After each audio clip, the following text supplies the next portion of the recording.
आज बच्चों को पढ़ाया भी जा रहा है तो सिर्फ और सिर्फ धन कमाने के लिए। पढ़ाई सिर्फ धन कमाने के लिए।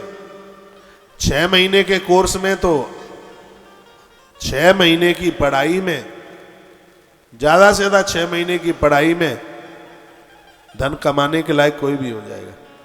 6 महीने का अभ्यास कर ले तो मिट्टी के बर्तन बनाने की कला आ जाएगी उसके पास। 6 महीने तैयारी कर ले तो बाल काटने की कला आ जाएगी उसके पास। 6 महीने की पढ़ाई कर ले, बस 6 महीने का कोर्स कर ले तो मकान बनाने की कला आ जाएगी उसके पास। 6 महीने की पढ़ाई कर ले तो लकड़ी के तमाम प्रकार के उसके पास में खिलौने बनाने की उसके पास में कला आ जाएगी। ऐसी पेट भरने के लिए कोई भी विद्या नहीं है जो 6 महीने में सार्थक न हो जाए। 6 महीने में तो कोई 6 महीने का कोर्स कर ले तो कथा कहने की कला आ जाएगी उसके पास। 6 महीना ज्यादा बोल दिया मैंने, 6 महीने में कथा कह लेगा। 6 महीने में कर्मकांड सीख जाएगा। 6 महीने में मकान बनाना सीख जाएगा। 6 महीने में मिट्टी के बर्तन बनाना सीख जाएगा। 6 महीने में अच्छी हैप्पी कट मुंबई वाली बाल काटने वाली भी कला आ जाएगी। ऐसी कोई कला नहीं है जो 6 महीने में ना आ जाए। तो ये जब से 6 साल से थे तब से लेकर 30 साल तक पढ़ते ही रहे, तो ये काहे के लिए पढ़ाई करी? पैसा कमाने के लिए? पैसा तो 6 महीने की योग्यता में आ जाए। पैसा पेट भरने की के लिए, धन कमाने के लिए कला तो 6 महीने की ही बहुत है। तो वे 24.5 साल क्या करते रहे? ये विद्या प्राप्ति सिर्फ सिर्फ इसलिए है कि हम मनुष्य बन जाए। 6 महीने की है कला, बाल काटना सिखा देगी, मकान बनाना सिखा देगी, लेकिन इंसान थोड़ी बना देगी। हम 5-6 वर्ष की 6 वर्ष या 5 वर्ष की आयु में बच्चों के स्कूल में जाकर के पहुंचा दिया जाता है और 25 साल तक पढ़ते ही रहते हैं। तो पढ़ाई इसलिए है क्योंकि मनुष्य बन जाए। लेकिन आज की तो पढ़ाइयाँ ऐसी हैं, वो मनुष्य नहीं लोगों को जानवर बना रही है। मनुष्यता बिल्कुल खो गई है। इन बच्चों को मनुष्य बनाइए, इन्हें सिखाइए, इन्हें बताइए। वो तब होगा जब आपके पास टाइम होगा उनके पास बैठने के लिए, समय होगा आपके पास। आपके पास भी टाइम नहीं है, समय नहीं है।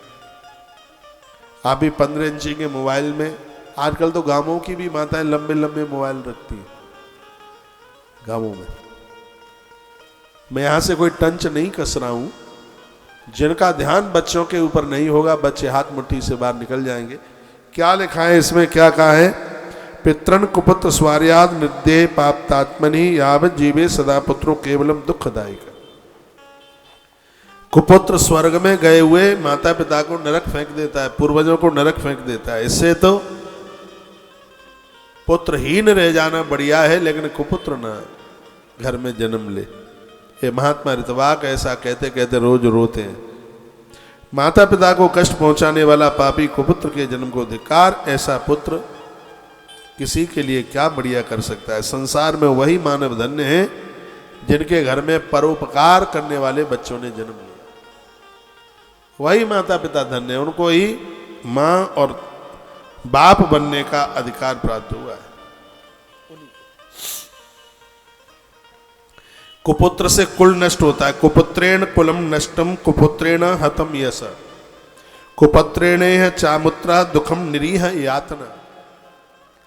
वर्णन किया है कि कुपुत्र से कुल नष्ट होता है, कुपुत्र से यश नष्ट होता है, कुपुत्र से लौकिक तथा पारलौकिक दोनों जगत के दुख ही मिलते हैं। बस नार की यातनाएं भोगनी पड़ती हैं कुपुत्र से। कुपुत्र से वंश नष्ट होता है। देखो, कुपुत्र से वंश नष्ट होता है, दुष्ट पत्नी से जीवन नष्ट होता है, विकृत भोजन करने से दिन नष्ट होता है और दुरात्मा मित्र से सुख नष्ट होता है। वर्ण कुपुत्रेणान वयो नष्टो जन्म नष्टम कुभार्य। यदि गलत स्त्री गलत पत्नी मिल गई तो जीवन बिल्कुल खत्म हो जाएगा। इसलिए इस बात के ऊपर मैं इतना जोर देता हूं, बच्चे कुआरे रह जाएं, लेकिन गलत जगह से बच्चों का विवाह मत कर बैठना। गलत स्त्री आ गई है, पूरा जीवन खत्म कर देगी, कुछ नहीं बचेगा। गलत पुत्र ने जन्म लिया है, कुल को नष्ट कर देगा। गलत भोजन किया है तो पूरा दिन नष्ट हो जाएगा। और गलत मित्र मिला है तो जिंदगी के सगरे सुख समाप्त हो जाएंगे।